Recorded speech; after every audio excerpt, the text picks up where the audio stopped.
Mas nagustuhan ko kasi yung ano nito, yung goma. Ito, dumating yung order kong solenoid valve.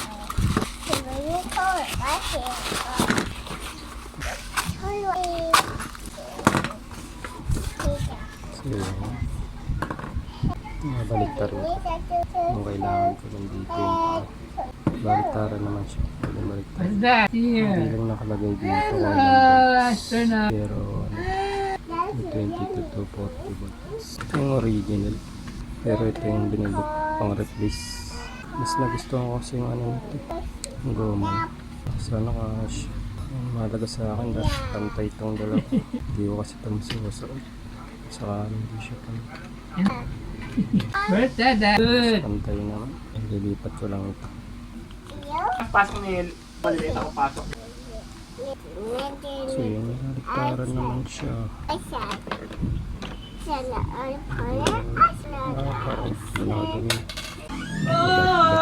Ngayon pag nalaglag ko, ito yung kailangan nakadikit dito sa spray.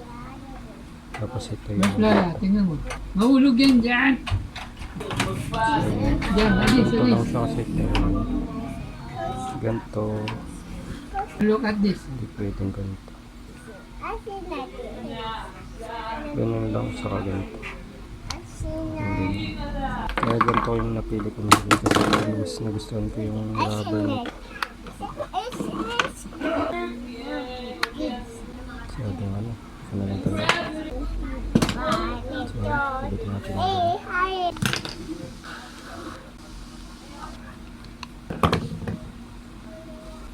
ito kasi yung problema na sa kanya. Yung nasira ito.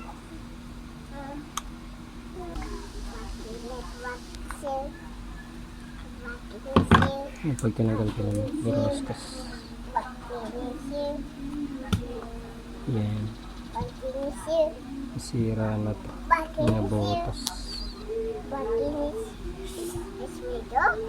Kaya mas napili ko yung ano yung pagka-rubber niya. Mukhang hindi kasi ganito siya. Mukhang dito yung ano pinaka ano. Ayan, ganyan nga siya.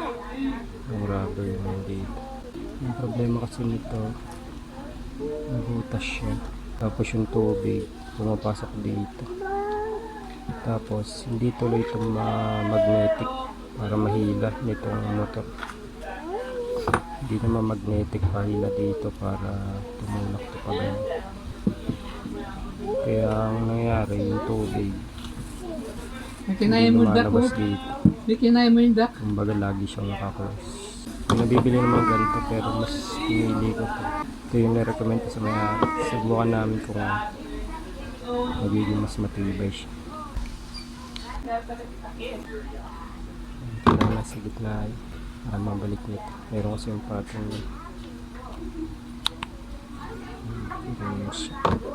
Tapos ito, sira na yung lock. Yun lang pinaka maglalak sa akin. Kaya nagustuhan ko rin ito. So, kulit yung ito nangyari.